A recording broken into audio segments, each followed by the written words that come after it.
Hello बच्चों, मैं हूँ कार्तिक और आज हम लोग पढ़ने वाले हैं एक बहुत ही कमाल का टॉपिक। ये टॉपिक है, एक बहुत ही इम्पोर्टेंट टॉपिक है ये।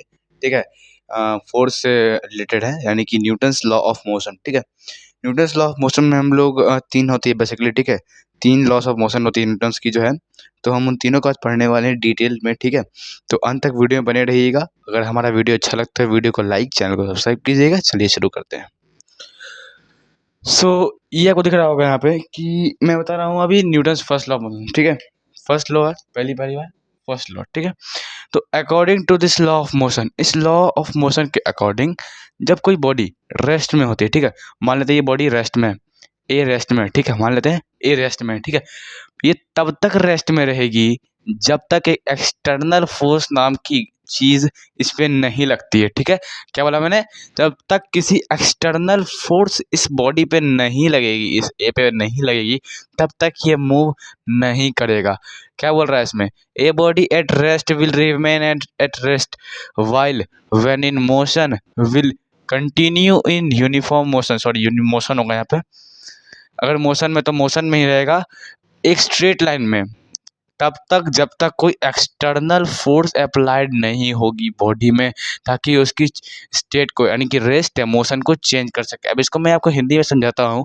एक बॉडी है रेस्ट पे है, तो तब तक नहीं लेगी जब तक उस पर क्या होगा, एक फोर्स लगेगा।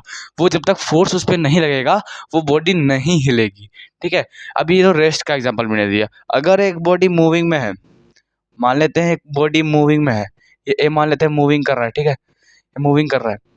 अगर ये मूविंग कर रहा है तो इसको रोकने के लिए भी कुछ फोर्स चाहिए। जैसे कि ये बॉल घरकता हुआ एक इंक्लाइन प्लेन के नीचे जा रहा है, जा रहा है। ठीक है, तो ये जब जा रहा है, जब ये नीचे लैंड करेगा तो ये कहीं ना कहीं रुकेगा ना। ये कौन रोकेगा? फ्रिक्शनल फोर्स रोकेगा।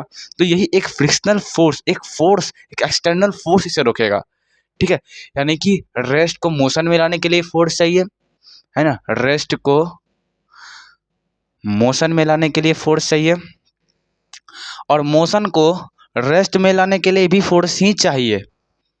ठीक है, दोनों में फोर्स ही लगेगा, फोर्स, इसमें भी फोर्स। ठीक, यानी कि रेस्ट को अगर मोशन में लाना है तो भी रेस्ट को मोशन में लगेगा तभी फोर्स लगेगा, मोशन को रेस्ट में लगेगा तभी फोर्स लगेगा। ठीक है, इतनी बात समझ में आ गई। अब हम पढ़ेंगे बैलेंस को, फोर्स को। ठीक है, बैलेंस फोर्स को हम जाने तो बैलेंस फोर्स क्या होता है?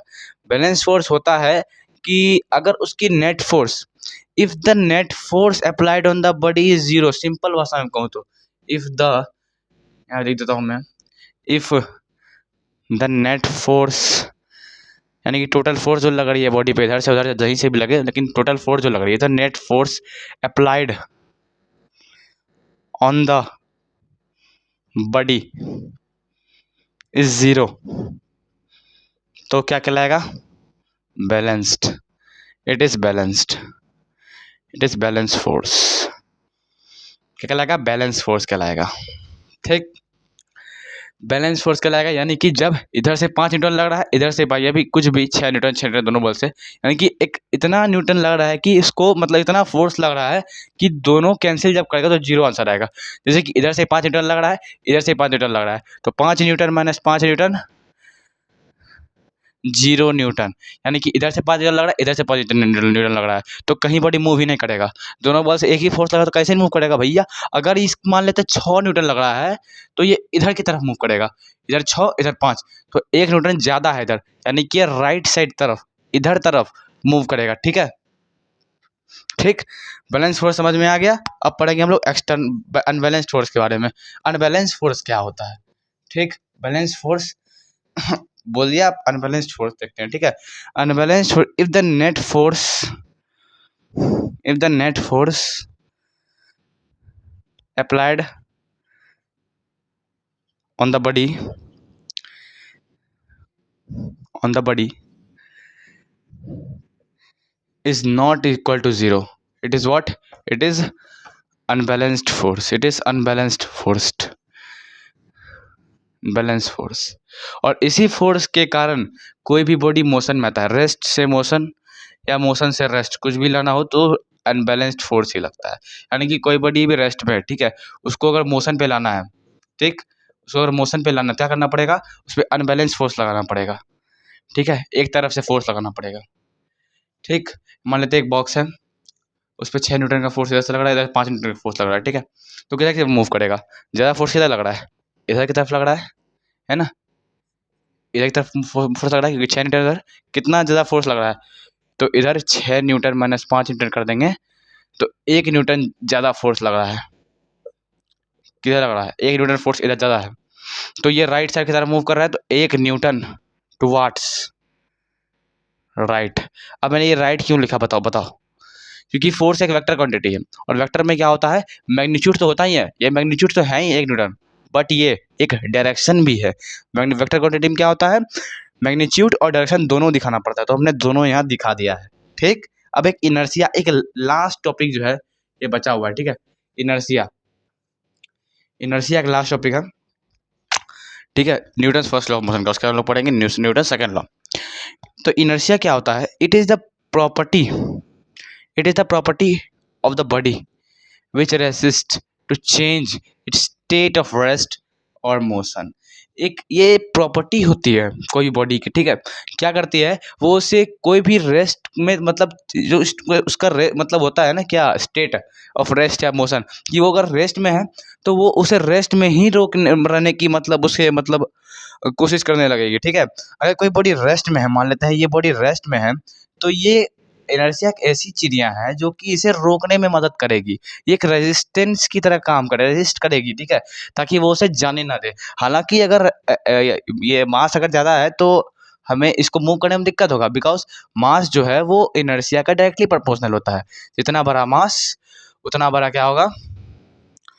उतना बड़ा क्या होगा? उतना बड़ा होगा इनर्शिया।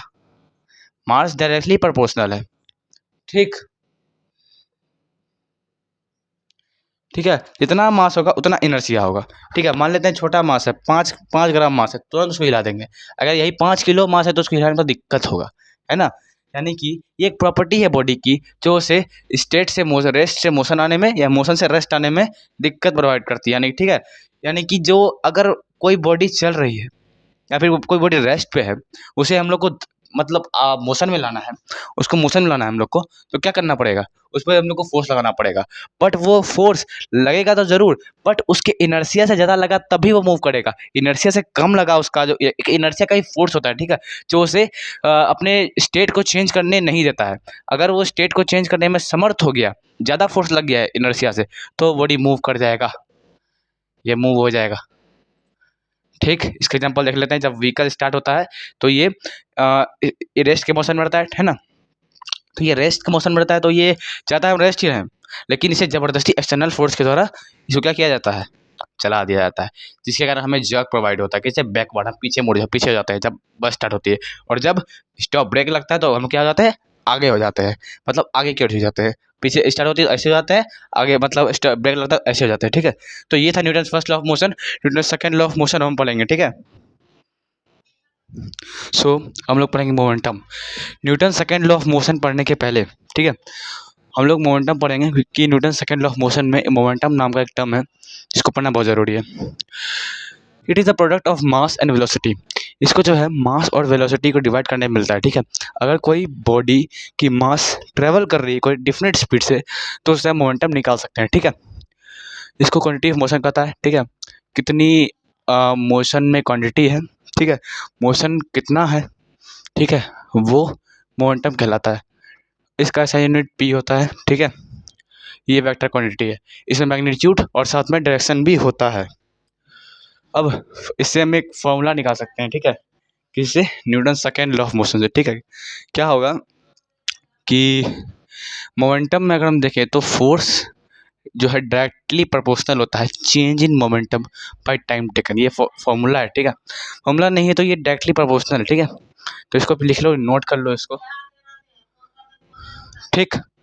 तो एफ जो है वो डायरेक्टली प्रोपोर्शनल है m v minus m v u कर देंगे, ठीक है। यानी कि एम को है माइनस एम को, एफ को पहले तुम डायरेक्टली प्रोपोर्शनल करके एम दे देंगे, ठीक है। एम कॉमन में रह जाएगा और v minus u final velocity minus initial velocity कर देंगे और टाइम से डिवाइड कर देंगे, ठीक है। इससे क्या निकलेगा हम लोग का? एक फोर्स का फॉर्मूला निकलेगा। ये कौन निकाल के दिया? Newton second law of motion. इसको पढ़ाएंगे तब पता चलेगा कि कैसे निकला। तो इससे तुम लोग ये पता चलेगा कि ये मास और वेलोसिटी का जो है ये क्या है? प्रोडक्ट है, और ये मोशन की क्वांटिटी को दर्शाता है, ठीक है। अब है कि Newton second law of motion कहता क्या है। मोमेंटम पढ़ा आप लोगों ने कि जब कोई मास एक स्पीड में ट्रेवल कर रहा हो कोई डेफिनेट डायरेक्शन में तो उसको मोमेंटम कहते हैं।